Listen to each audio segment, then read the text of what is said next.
Hello, everybody, and welcome to a video on FL Studio and a couple browser tips that you guys may need if you guys knew them. Um, Hopefully, there's something in here you didn't know, but for the most part, I'm going to be going from top to bottom, and it's just going to be pretty straightforward. Let me move this out of the way. So, let's start with the browser options. To refresh, collapse, and more browser settings. So these settings are going to be up here in the upper left hand corner.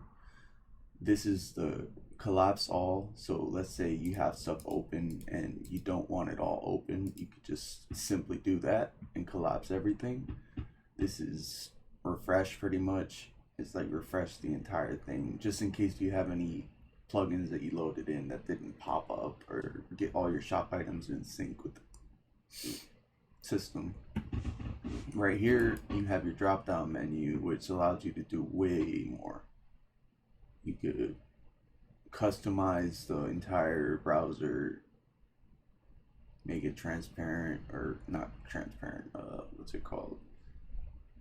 More for colorblind assistance.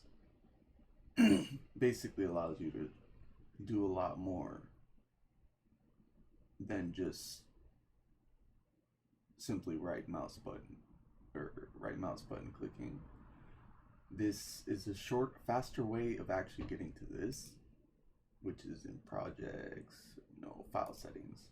File settings, and then you could just link folders through here, or you could go through here and you can configure extra folders. So that's another way to do that. Now let's move down. Browser tabs. So basically what we're going over is what my mouse is over right now.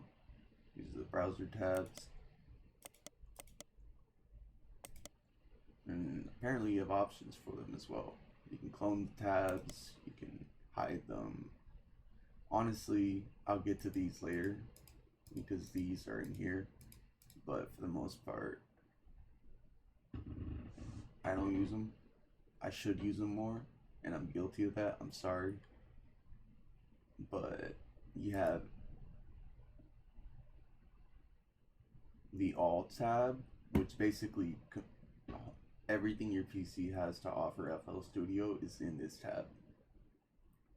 Your projects tab, which everything the project has to offer on your screen is in this tab. Your plugins, everything you've downloaded, third party, VST, VST3, all those are in here.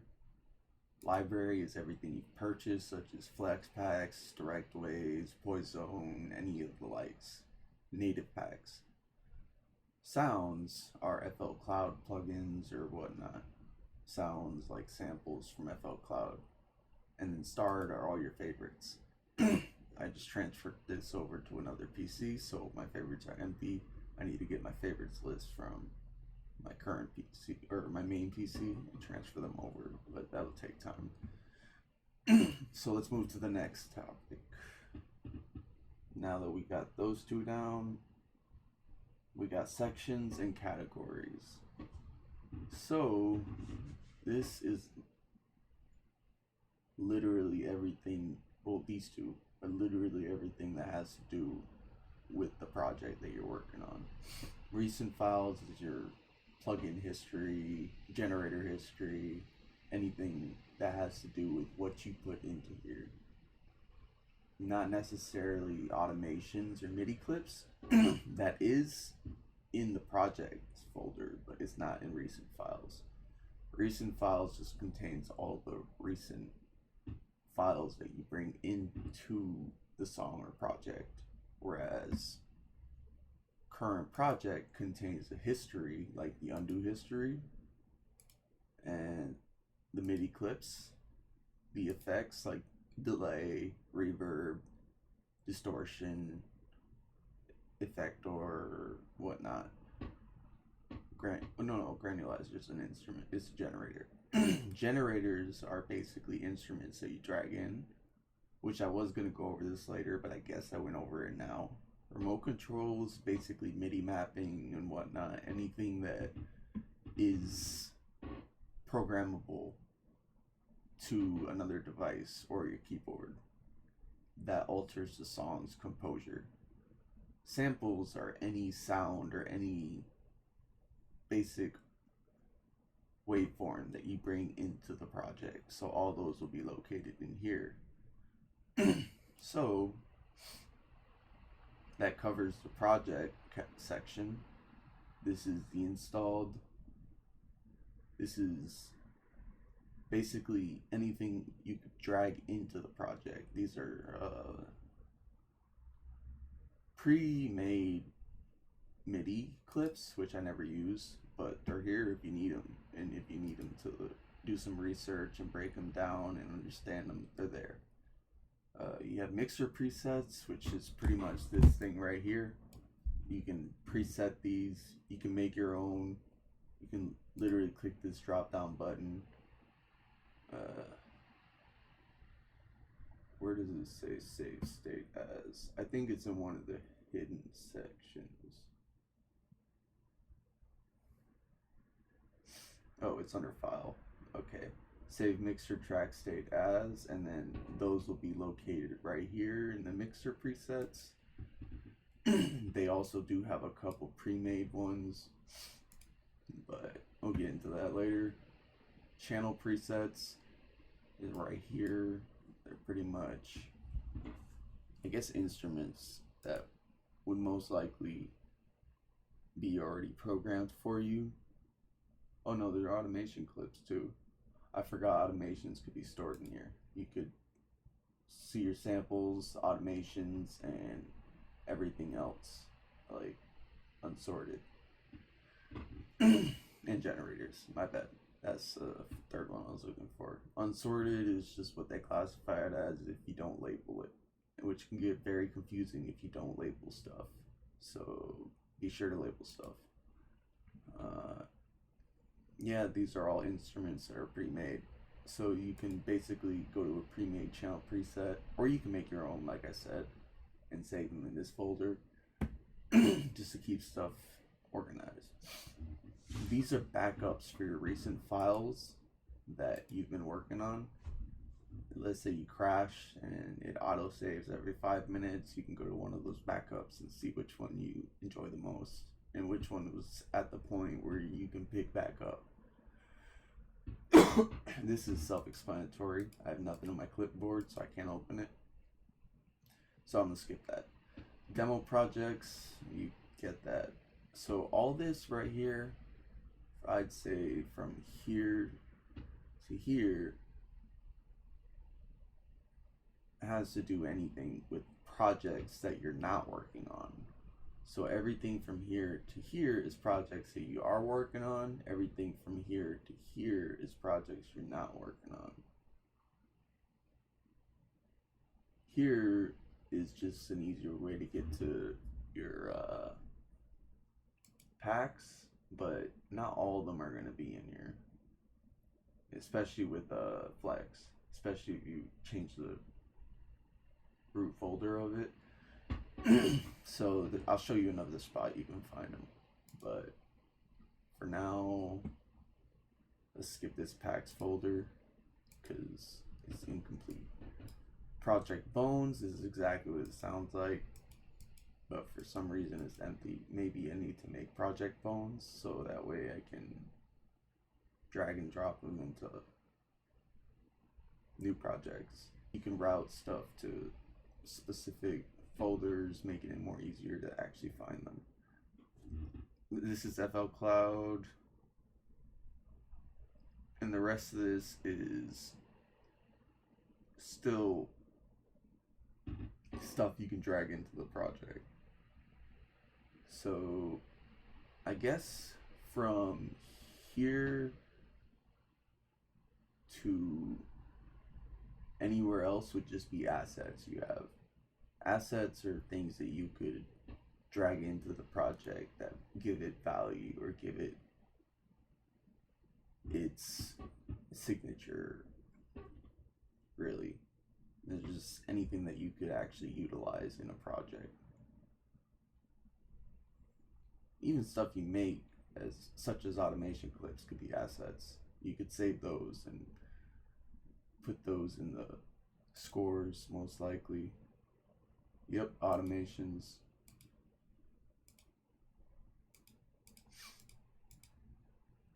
Okay, so the user data folder is very important. Make sure you have this installed in this file where FL is not, because FL is constantly getting updated and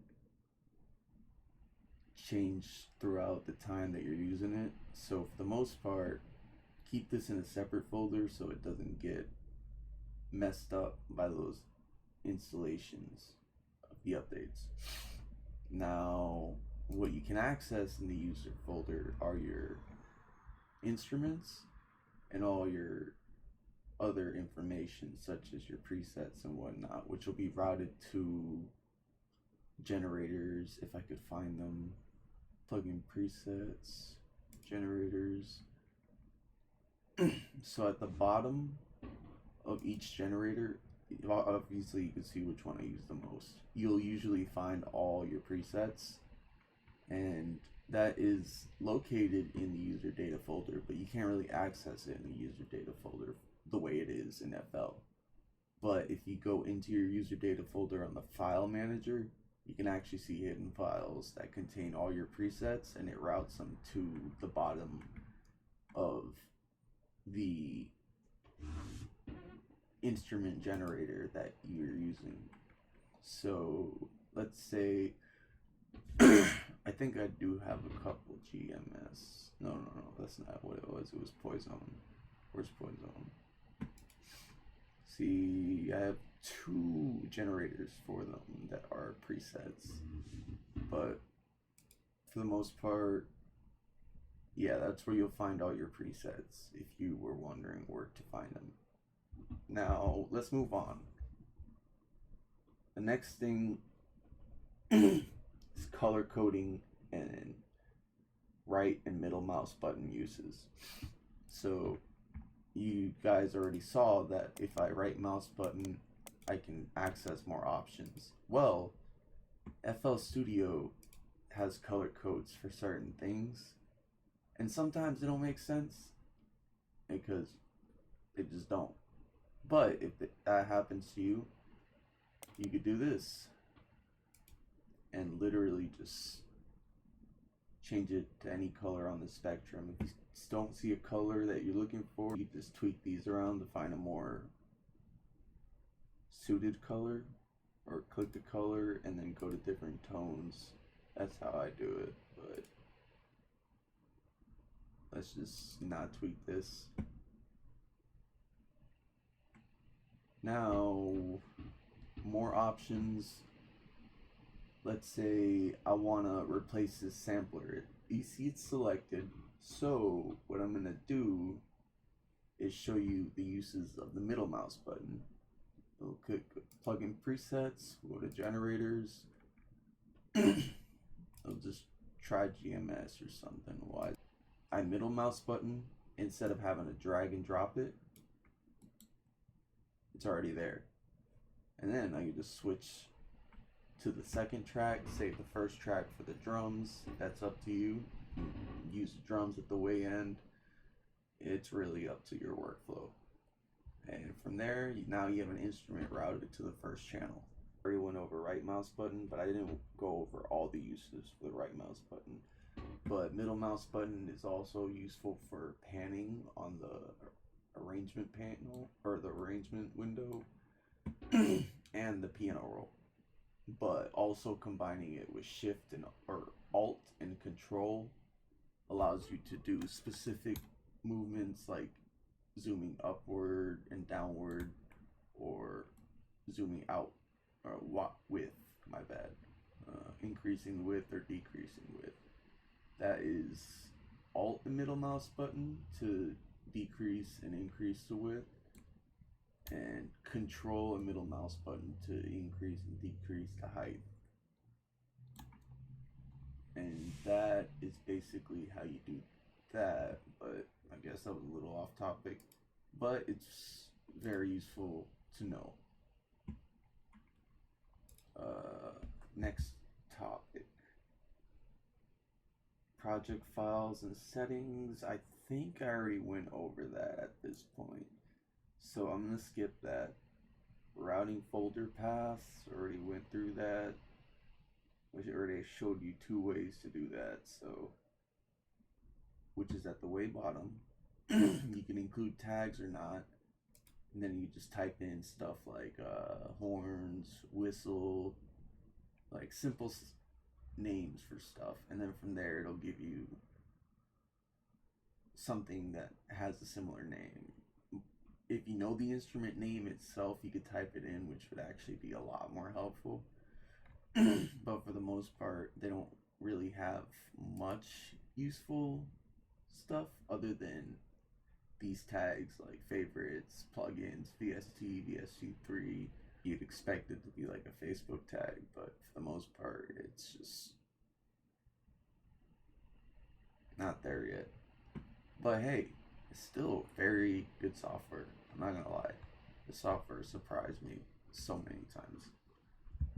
Next topic, effects and generators. I think I went over that, but I'm gonna go over it again because I don't think I went over it enough. An effect is anything you put on the song, which those will be located in the plugins presets. But you can also have effects and generators inside the plugin database as well. These are any VST3 plugin presets. They could be effects or generators, as you can see. And these are native to FL.